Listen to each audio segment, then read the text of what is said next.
আমাৰ ইনভেষ্টিগেশ্যন চলিয়ে আছিলে চলোতে আমি আৰু কিছুমান লিড পালোঁ। লিড পাওঁতে মই যেনেকৈ আৰম্ভণিতে কৈছিলোঁ যে এইটো ইণ্টাৰ ডিষ্ট্ৰিক্ট গেং আছিলে। তো আমি আৰু 3জনক আমি এপ্ৰিহেণ্ড কৰিছোঁ। এজন হৈছে ৰাজিবুৰ ৰেহমান, তেখেতৰ ঘৰ নৰ্থ লখিমপুৰ, ৰেজাক আলী আৰু নুৰ হুছেইন আলী। তেওঁলোক 3জনৰে লখিমপুৰৰ হয়। আৰু ইয়াত লোকেল এটা এলিমেণ্ট যোনখিনি আমি এৰেষ্ট কৰিছোঁ সেইখিনিতো আছে।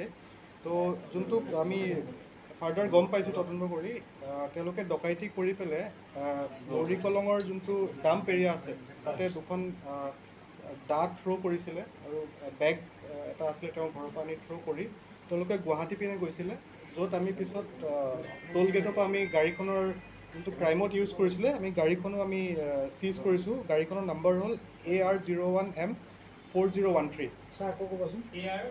AR01M4013। এই গাড়ীখন ইউজ কৰি সেইদিনাখন তেওঁলোকে ডকাইতিটো কৰিছিলে।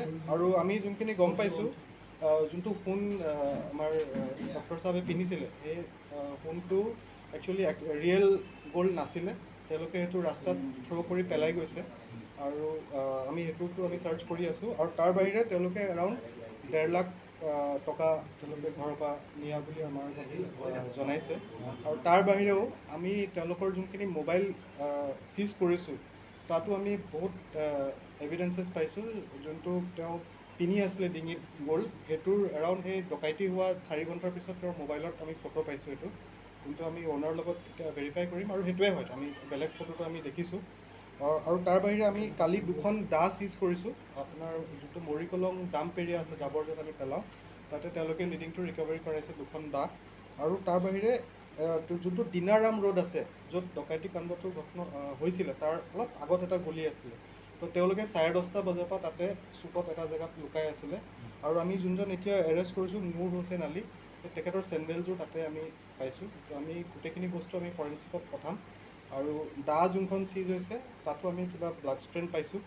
তো এইখিনি আমি ফৰেঞ্চিকত পঠাই গোটেই কেছটো আমি ভালকৈ চাৰ্জশ্বিট দিম উইদিন টাইম ফ্ৰেম। আৰু তাৰ বাহিৰেও যিহেতু আজি মানুহগৰাকী ঢুকাইছে, তো ইয়াতে আমাৰ মাৰ্ডাৰ ছেকশ্যনটো এড হ'ব, যোনটো ডেক'ৰেটি মাৰ্ডাৰ হয়। সেই ছেকশ্যনটো এড কৰি আমি বাকী কামখিনি খতম কৰিম। ছাৰ, ইণ্টাৰ ডিষ্ট্ৰিক্ট আছে যিহেতু, গতিকে গোটেইকেইজনক একগোট কৰি পেলাই গোটেই ডকাইতিৰ পৰিকল্পনাটো কোনে কৰিছিল?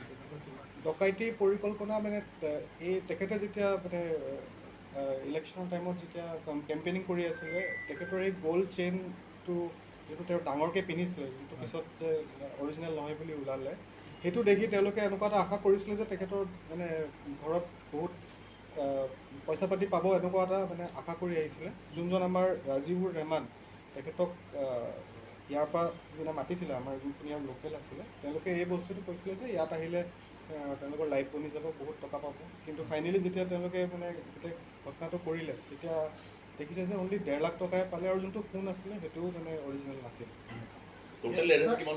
টোটেল আমাৰ আগতে 3জন হৈছিলে, এতিয়া 3জন হৈছে। আৰু যোনখন মই আপোনাক গাড়ীৰ কথা ক'লোঁ AR01M4013, সেই অনাৰজনকো আমি ইয়ালৈ মাতিছোঁ।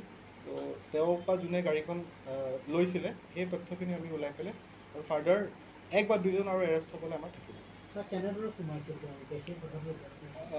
তেওঁলোকে ঘৰৰ লক ব্ৰেক কৰিছিলে। তেওঁলোকে ঘৰৰ যোনখিনি খিৰিকী আছিলে, খিৰিকীটো ছাইডে তেওঁলোকে পিছপিনেদি আহিছিলে। মই যোনটো আপোনাক ক'লোঁ দিনাৰাম ৰোডৰ বেক ছাইডে ৱাল এখন বগাই পেলাই, ফ্ৰণ্ট ছাইডে গাড়ী আহি থাকে, পুলিচ থাকে, তো বেক ছাইডে আহি পেলাই তেওঁলোকৰ যোনখন খিৰিকী আছিলে, খিৰিকীখনত তেওঁলোকে জুপি বহুত দেৰি চালে। যোনটো আমি ষ্টেটমেণ্ট লওঁতে গম পাইছোঁ, তেওঁলোকে 1:30 পৰা এৰাউণ্ড 3টা বজালৈকে মানে তেওঁলোকক ফ'ল' কৰি আছে। কিন্তু আমাৰ ডক্টৰ আৰু তেওঁৰ ফেমিলি মেম্বাৰ 3টা বজালৈকে হোৱা নাছিলে। তো কিবা তেওঁলোকে কথা পাতি আছিলে। তো তেওঁলোকে ফ্ৰণ্ট ছাইডে তাৰপিছত লকটো ব্ৰেক কৰি ভিতৰত যেতিয়া সোমালে, তো প্ৰথমতে ডক্টৰক প্ৰহাৰটো কৰিছে এখন দাও দি পেলাই। আৰু তেখেতৰ মিছেছে যেতিয়া মানে অকণমান চিঞৰ বাখৰ কৰিলে, তেখেতো তেতিয়া তেওঁৰ ওপৰতো মানে এটেক কৰিছে।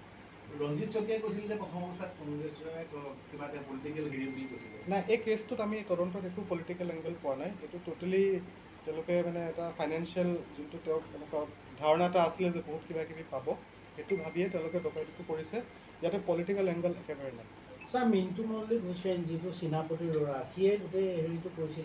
তেওঁৰ লোকেল হয়, ইনপুটবিলাক তেওঁৰ পৰাও গৈছে। আৰু আমি মানে আৰু অকণমান তদন্ত আমাৰ অকণমান এটা বাকী আছে যে ইয়াত আৰু তেওঁৰ ঘৰৰ ওচৰ পাজৰৰ কোনোবা মানুহ এটা থাকিব পাৰে যোনে এই খবৰবিলাক দিছে।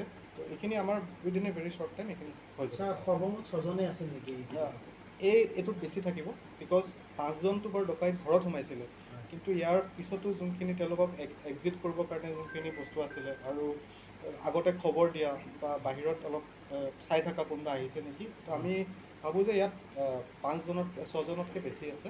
তো এইখিনি আমি উইদিন টাইম ফ্ৰেম আমি কৰি ল'ম। আমি বহুত আৰু এভিডেঞ্চেছ পাইছোঁ, এইখিনি যাতে কোৰ্টত আমি ভালকৈ চাৰ্জশ্বিটটো দিব পাৰোঁ। তো আমি ইয়াতে SIT এটাও বনাইছোঁ আমাৰ এডিশ্যনেল এছ পি আণ্ডাৰত।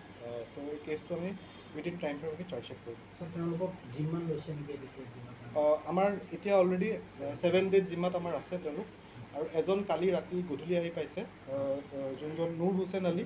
কালি ৰাতিত তেওঁক আমি লখিমপুৰৰ পৰা আনিছোঁ, তেখেতক আমি আজি কোৰ্টত প্ৰডিউচ কৰি তেখেতকো আমি জিম্মাৰ কাৰণে আমি প্ৰে কৰিলোঁ কোৰ্টত। আগৰ যোনকেইজন আমি ধৰিছিলোঁ আপোনাৰ ডকাইটি হোৱা 2-3 দিন পিছতে, তেখেত অলৰেডি জুডিচিয়েল কাষ্টডিত আছে। আৰু যোনখিনি আমি লখিমপুৰৰ পৰা 2জন আগতে আনিছিলোঁ, এজন লখিমপুৰ এজন ধেমাজি, আৰু কালি এজন আনিছিলোঁ, তেখেতক কালি আনিছোঁ, তেওঁলোক আমাৰ কাষ্টডিত আছে। তেওঁৰ ঘৰ লখিমপুৰৰ পৰা নেকি? এতিয়া আমি লেটেষ্ট যোনজন 3জন ধৰিছিলোঁ, ৰাজিবুৰ ৰেহমান, ৰেজাক আলি আৰু নুৰ হুছেইন আলি, 3জনৰে ঘৰ লখিমপুৰ ডিষ্ট্ৰিক্টৰ হয়। আগৰ 27 লাখ যিটো চুৰ হৈছিলে সেইটোৰ লগত কিবা লিংক আছে নেকি? সেইটোৰ লগত আমি পোৱা নাই, কিন্তু নিউজত আহিছিলে যেতিয়া তেওঁলোকৰ এই বিভিন্ন খবৰবিলাক তেওঁলোকে ভাবিছিলে যে কিবা এনেকুৱা পাব, কিন্তু সেইটোৰ লগত মানে কিবা ইনফৰমেশ্যন ফ্ল' হোৱাৰ কাৰণে চাগে তেওঁলোকে সেইটো কাৰণে এটেম্প্ট কৰিছিলে আমি ভাবিছোঁ। আৰু মেইনলি এই স্পেচিফিক এই বস্তুটো আছে যে তেওঁ তেওঁক ফ'ল' কৰি আছিলে অলপ দিনৰ পৰা, কিবা থাকিব পাৰে। তেওঁ ঘৰৰ পৰা 27 লাখ টকা চুৰ কৰি এদিন তেওঁ পইচাখিনি নহয় বুলি কৈছে, সেইটো কিবা বেলেগ কিবা ৰহস্য সোমাইছে নেকি? এইটো এতিয়া মই আপোনাক এইটো বস্তুত আমি ইমান এটা যোৱা নাই, এইটো বেলেগ এটা কেছ, সেইটোৰ ওপৰত তদন্ত হৈ আছে, কিন্তু এইটো কেছৰ লগত মানে এই পলিটিকেল এংগেলটো নাই। ছাৰ কি ধাৰা এতিয়ালৈকে তেওঁলোকক হেৰি কৰা হৈছে? আমাৰ আগতে ডেকৈটি ছেকশ্যন লাগি আছিলে, এতিয়া আমাৰ ডেকৈটি উইথ মাৰ্ডাৰ এটা ছেকশ্যন বেলেগ এটা আছে, 310 BNS হয় চাগে, মই এবাৰ চেক কৰিব লাগিব। কেছ নম্বৰ আমাৰ কেছ নম্বৰটো চাই দিছোঁ, আমাৰ Nagaon PS case number 292। Gang members নেইমটো 12 বুলি শুনিছিলোঁ। আমি টোটেল 12 বুলি আমি নাভাবোঁ, ইমান ডাঙৰ গেং হয়। তো আমাৰ এতিয়ালৈকে যোনখিনি আমাৰ লাগিছে, আমাৰ টোটেল 6জন এৰেষ্ট হৈছে আৰু 2জন থাকিব লাগে। টকা এতিয়া আৰু টকা ৰিকভাৰ হোৱা নাই, এতিয়া কাৰেণ্ট যোনখিনি হেৰি হৈছে, কিন্তু টোটেল যোনখিনি আমি চব মিলাই মেলি চালোঁ 1.5 লাখ টকা ঘৰৰ পৰা নিছিলে। তো যিহেতু গেংটো আমি ভাবিছোঁ 8জনমান হ'ব লাগে, তো তেওঁলোকক মানে যেতিয়া ভগাইছে 15-20 হাজাৰকৈ পৰিব। তো সেইখিনি আছে যোনজন আমাৰ ৰাজিবুৰ ৰেহমান আছে, তেখেতক আগতে ডকাইটি কেছত লখিমপুৰ নে ধেমাজি ডিষ্ট্ৰিক্টত অলৰেডি তেওঁৰ ওপৰত কেছ এটা আছে। মাষ্টাৰ মাইণ্ড বুলি ক'লে মিণ্টু হুছেইন হ'ব নে ৰাজিবুৰ? মানে এইটো এটা পূৰা গ্ৰুপৰ কাম হয়, তেওঁলোকে এনেকুৱা ঘটনা কৰি থাকে, বিভিন্ন ডিষ্ট্ৰিক্টত কৰিছে আগতে। তো এজনক মই নকওঁ, কিন্তু লোকেল যদি চ'ৰ্চ বুলি কওঁ যে ইয়াৰ কিবা খবৰ যোনে দিছে যে ইয়াত এই ঘৰটোত কিবা থাকিব পাৰে, সেইটো সেইজন মিণ্টু চিলো আছে, আৰু মই আপোনাক যেনেকৈ ক'লোঁ আৰু 1-2জনৰ এটা আমাৰ আছে এতিয়াও। তো এনেকুৱা 1-2জন ওলাব পাৰে, তেওঁ ঘৰত যোন ফ্ৰিকুৱেণ্টলি যায় বা তেনেকুৱা টাইপৰ।